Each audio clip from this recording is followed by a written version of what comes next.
At last, dumating na yung in-order kong ink para doon sa akin sublimation. So, ang pangalan nito is Hansol. So, marami akong reviews at napanood na videos about sa quality ng Hansol. Kaya, ito yung gagamitin ko. Meron siyang 4 na color, magenta, cyan, yellow, and black.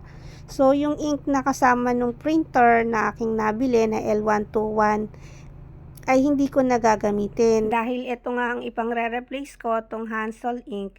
Kaya as I said earlier na pag nag-replace or nagpalit ka ng ink, mavo-void na yung warranty niya. So dahil matapang ako, gagawin ko to.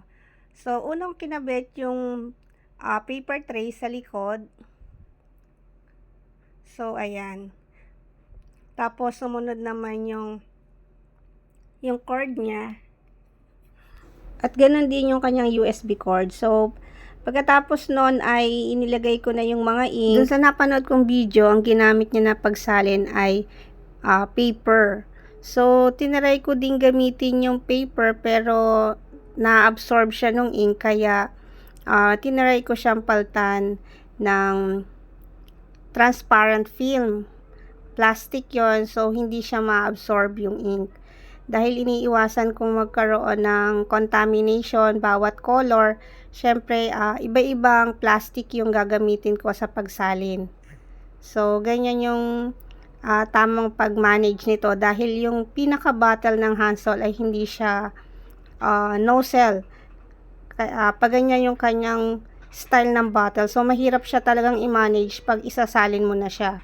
So, ganito yung pinaka-easiest way na gagawin para maisalin siya ng maayos.